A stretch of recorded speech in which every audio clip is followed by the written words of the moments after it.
Now, on the National Weather Desk, tracking Francine. The storm developed into a hurricane overnight and is expected to make landfall later today along the Gulf Coast. It is anticipated to strengthen on approach to landfall along the coast of Louisiana. This is where watches and warnings have been in effect. We'll also look at why there could be more than one peak in the hurricane season this year. The latest landfalling hurricane we've seen in South Carolina was actually at Halloween. Wildfires across the West are growing.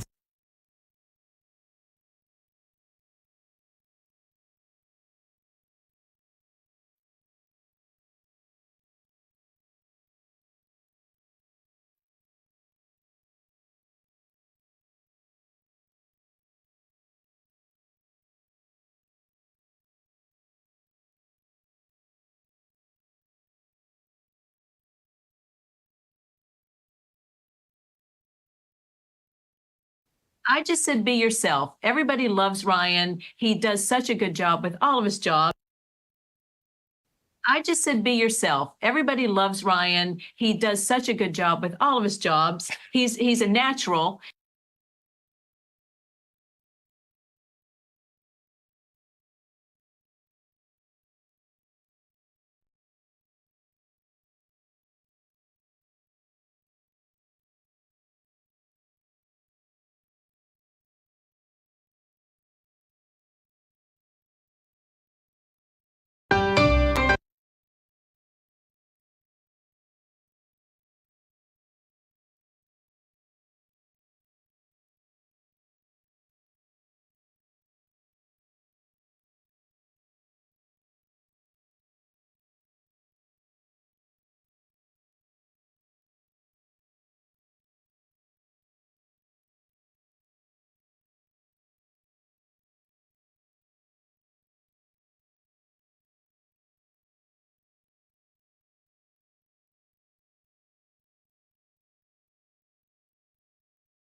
Right now, on the National Weather Desk, tracking Francine. The storm developed into a hurricane overnight and is expected to make landfall later today along the Gulf Coast.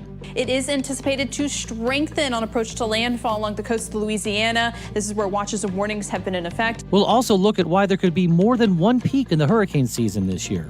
The latest landfalling hurricane we've seen in South Carolina was actually at Halloween. Wildfires across the West are growing, forcing thousands to leave their homes. Gotta go, you gotta go. West Virginia is facing the worst drought in nearly 2 decades. We'll look at how it's impacting the state.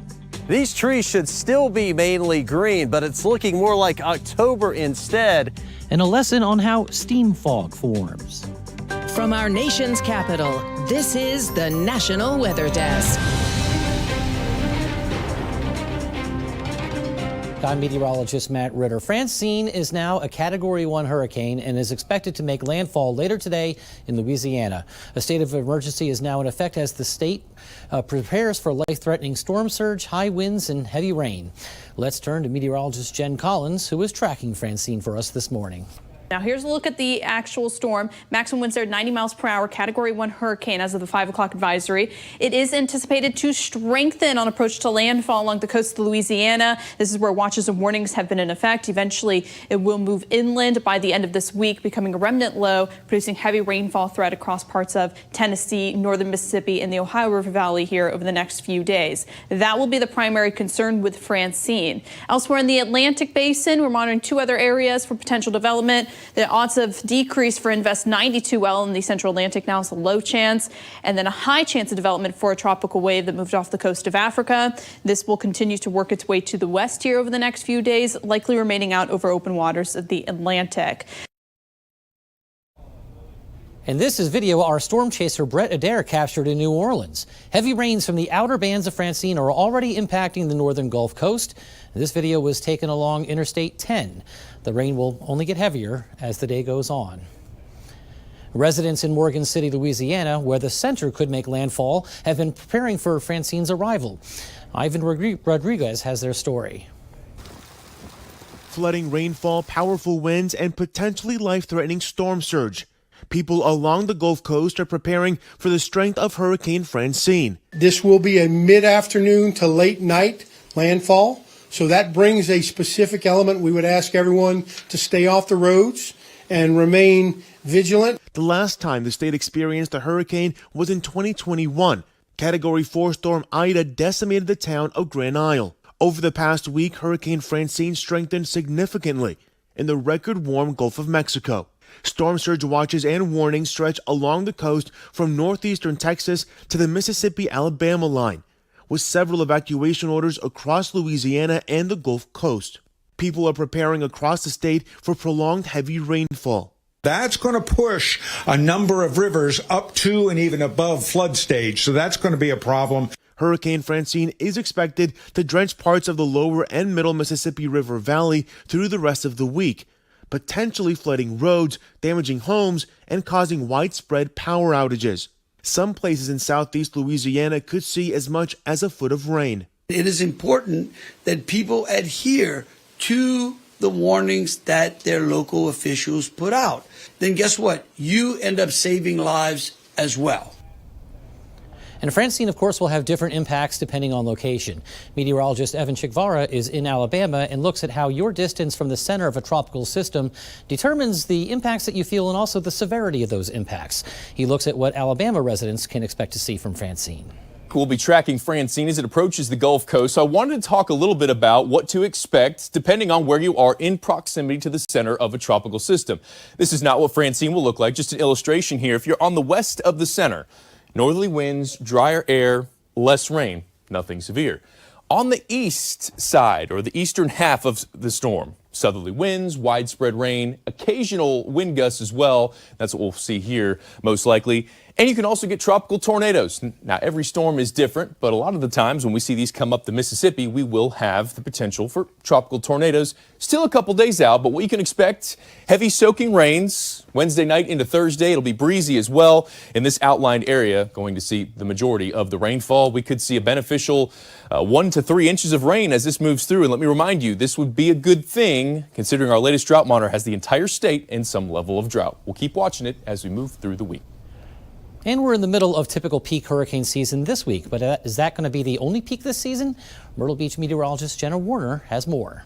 September 10th is the technical peak of hurricane season, but climatologically, the most active or the peak is that second week of September, and it varies actually between September 10th into September 12th. Once we get past this peak and really the month of September, we start to see activity decline, but we do still have a October peak, and then finally the end of a hurricane season approaches for November 30th. So all of September, it is the most active month for the tropics because there's such a large area where stuff can form within the Atlantic, the Caribbean, the Gulf. This is the largest area that we can see tropical activity form climatologically across the Atlantic's main development region, which is why we have that peak for September 10th, or really that second week of September. But that doesn't mean that we're not going to get storms after the peak. In fact, South Carolina is no stranger to seeing storms through after the peak, September into the beginning of November. The latest landfalling hurricane we've seen in South Carolina was actually at Halloween. That was back in 1899. This week is the technical peak. It is still always a good idea to be on top of the forecast as we head through November 30th. And several wildfires continue to burn in the western United States, well over 50,000 acres among California, Nevada, and Oregon. Amy Kiley looks at the fires burning in the California area. This is an emergency. emergency evacuation. Wildfires are forcing tens of thousands out of their homes in western states. You gotta go, you gotta go. In Orange County, California, the airport fire is expanding rapidly after igniting Monday. 40-foot flames, it moving, changing every 10 minutes. The fire's been moving in a way that's hard to predict. About 1,400 area homes are under evacuation orders. People there are grabbing their pets and fleeing. Everything that's important's in my car, and we're heading down the hill, and we just hope we're going to be unpacking and having a beer to that. 2 other blazes are so close, this video points toward all 3 from one spot. The line fire is behind 4,800 home evacuations in San Bernardino County. The bridge fire in Angeles National Forest is fewer than 30 miles from L.A. And the Davis fire continues burning in Nevada's Washoe Valley. More than 5,000 acres have been torched. Firefighters are working to get control of the flames by air. Kim Burrows reports this angle is crucial because of the steep terrain. Tanker 137 rolling at 1251. This Conker's actually doing some really good work. I think if anything, we could keep the seeds working on that piece. 19 helicopters focused on a steep canyon in shifts. They've been filling up buckets in Washoe Lake to drop on the fire. The larger aircraft, air tankers and single-engine air tankers, and a DC-10 are dousing fire retardant on the fire, too, on the north end of this fire. And 4 super scoopers carrying 1,600 gallons each of water that they fill up at Lake Tahoe in the belly of the plains. That's really spectacular to watch. So it's kind of like a big battle or a war. Air support can help win the war. The air attack base at the Stead Airport is the hub for refueling aircraft and reloading retardant. They have the pump capacity for the retardant and the ramp space for large aircraft. We have 5 tanks that hold 10,000 gallons of retardant each, and we have to have multiple loads a day of retardant come into those tanks because we're going through it so fast on this fire. And check out this time lapse of the airport fire in California. It shows how fast the flames swept over Santiago Peak in the Trabuco Canyon area. The fire started Monday afternoon and only took roughly 3 hours to swell to 1,900 acres. It has since ballooned to more than 19,000 acres, and it is 0% contained. Thousands of people were forced to evacuate their homes. The flames also burned very close to those communication towers. And coming up on the National Weather Desk, it's the worst drought West Virginia has seen in 20 years. We'll look at how it's impacting trees in the state. And we'll look at how wildfire smoke can change how we see the color of the sun.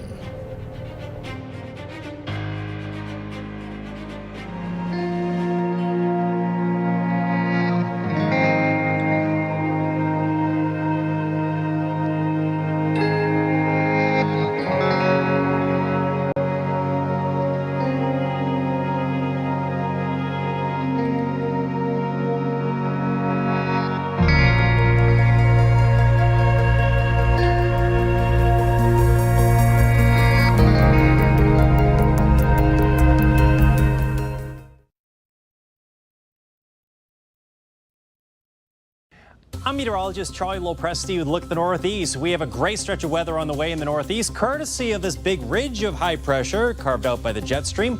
We'll enjoy a lot of sunshine and some pretty warm temperatures that will be building late week and that will extend into the weekend. We'll start you off into early Wednesday with temps in the 40s and 50s, but by afternoon, today we should have high temperatures running in the 70s. It's a great looking afternoon with low humidity. If anything, it gets a little bit warmer late week with many of you touching the 80s by Thursday and Friday.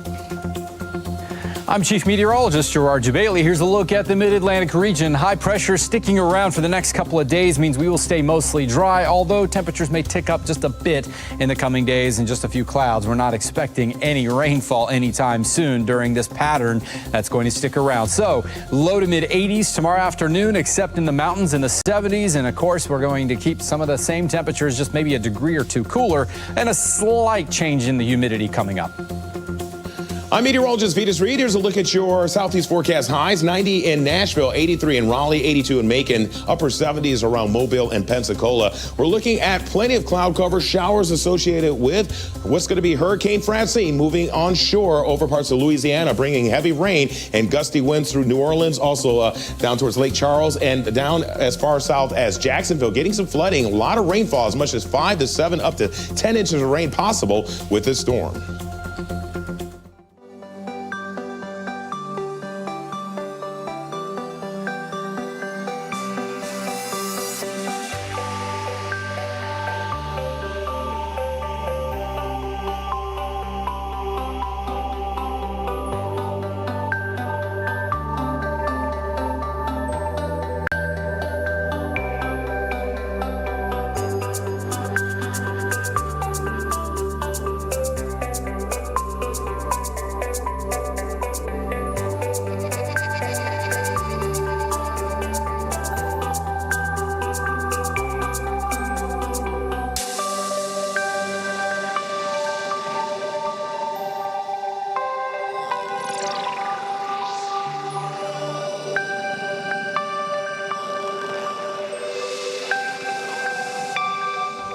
Weather Window, presented by the National Weather Desk. Images and video of what stormy weather brought to the Rochester area Monday, from flooding like this to snapped trees, even one reported to be struck by lightning.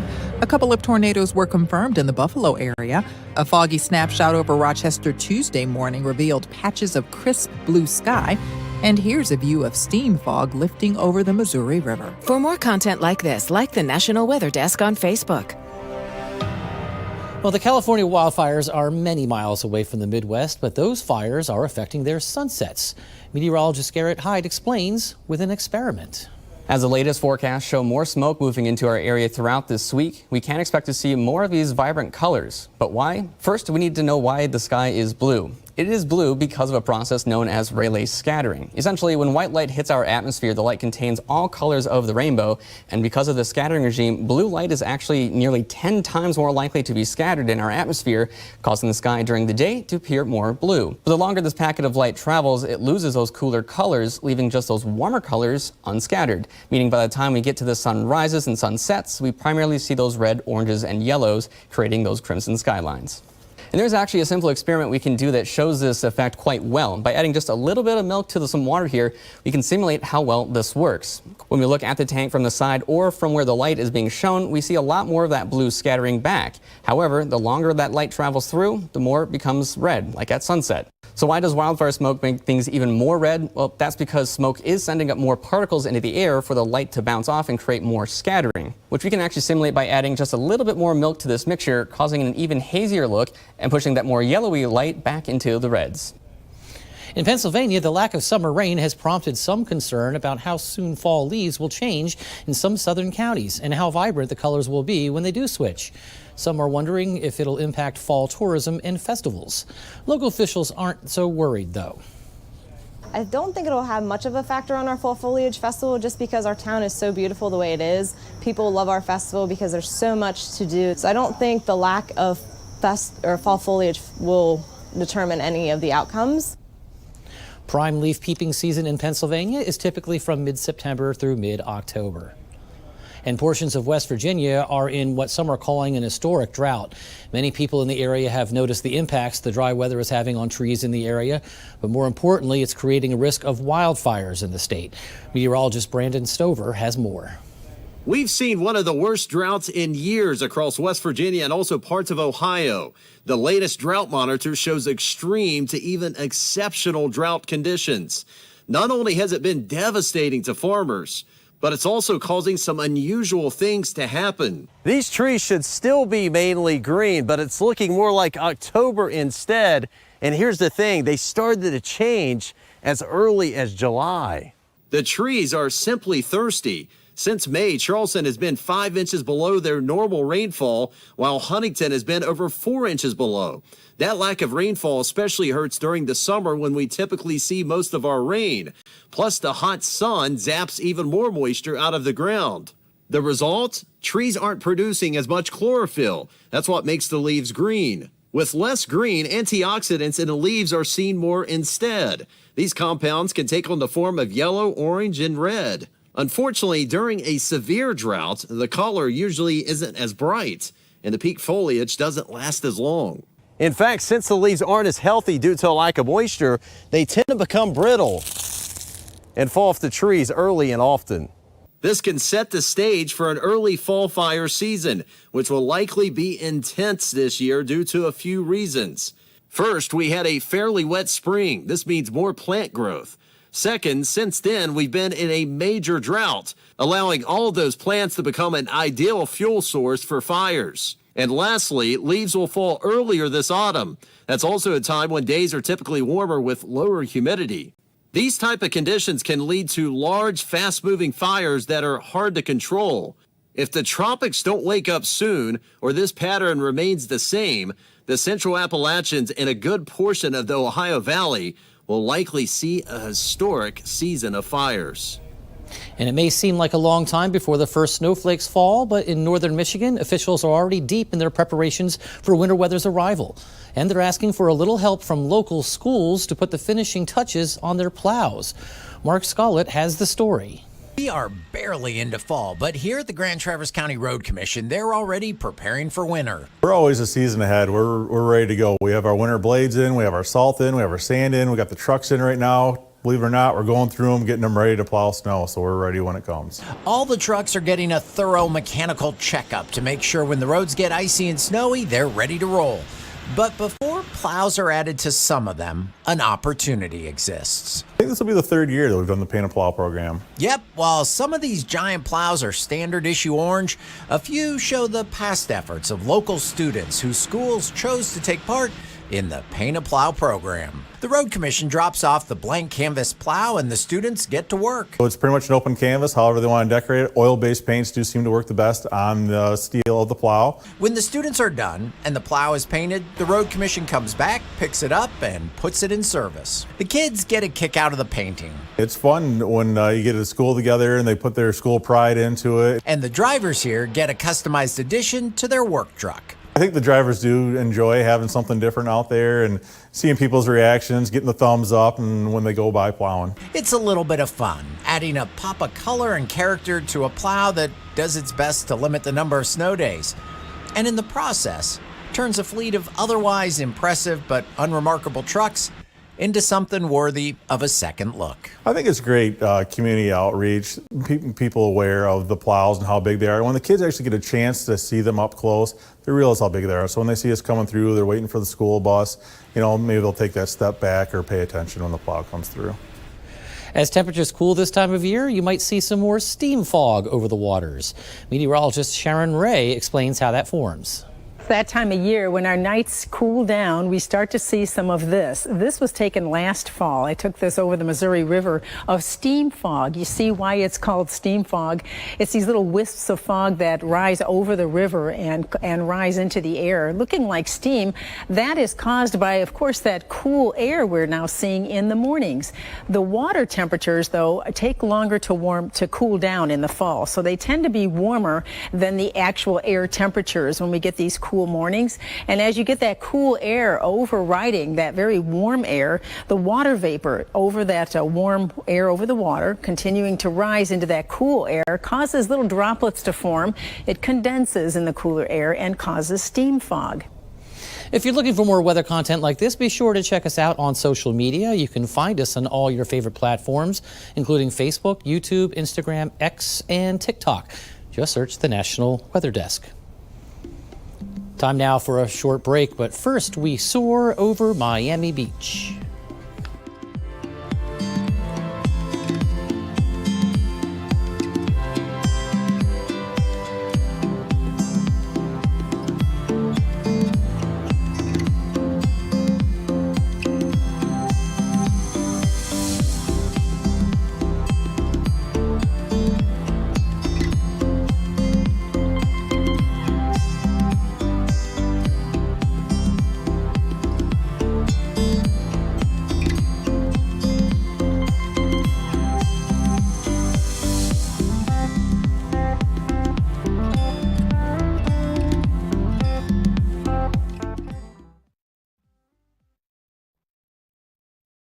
Good Wednesday morning, everyone. I'm meteorologist Andrew Buck-Michael. Dry across the Midwest for the day today. We've got a lot of sunshine and high temperatures in the 80s and even some lower 90s on the map. Now, tomorrow, we're going to start to see some rain sneaking its way into the far south from Francine. While most of the rest of the Midwest still continues to stay pretty similar temperature-wise, mid to upper 80s for a lot of us. And then again, that rain trying to push its way into the southern part of the Midwest. On Friday from Francine, got a few showers across the northern plains. Good morning, I'm meteorologist Alex Garcia. Here's a look at your regional weather. We're starting off really nice, particularly out here in Oklahoma. Amarillo, temperatures into the 60s, pretty warm and humid on down toward the south. Keeping an eye on Francine. We'll be moving on shore a little bit later today, bringing some heavy rain into Louisiana and into Mississippi and Alabama. Otherwise, temperatures will be pretty much like summer, late summer at least. I'm meteorologist Alex Garcia. That's a look at your regional weather. Well, hi there, everybody, and a happy Wednesday to you. I'm meteorologist Shannon O'Donnell. Out west, we still have a whole lot of heat and some gusty winds to go with that heat out into the deserts of Salt Lake, Las Vegas, back into northern Arizona, too. High fire danger as a result, but some wildfire ending. Hopefully, wet weather starting to return to the Pacific Northwest. That will help drench things a little bit. But again, the red flag warning's up in place for Utah and Nevada throughout the day today. And that's the scene from here.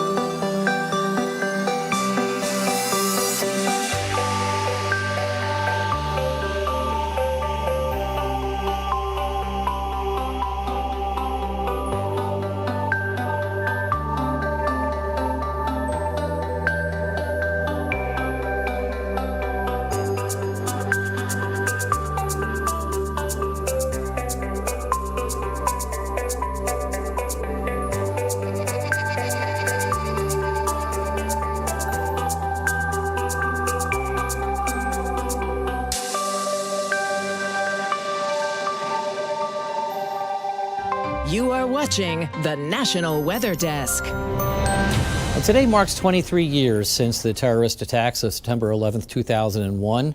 In remembrance of that day, we share with you now views of the Flight 93 Memorial in Somerset County, Pennsylvania.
Thank you so much for joining us this morning. I'm meteorologist Matt Ritter. Make it a great Wednesday, and we'll see you right back here tomorrow for the National Weather Desk.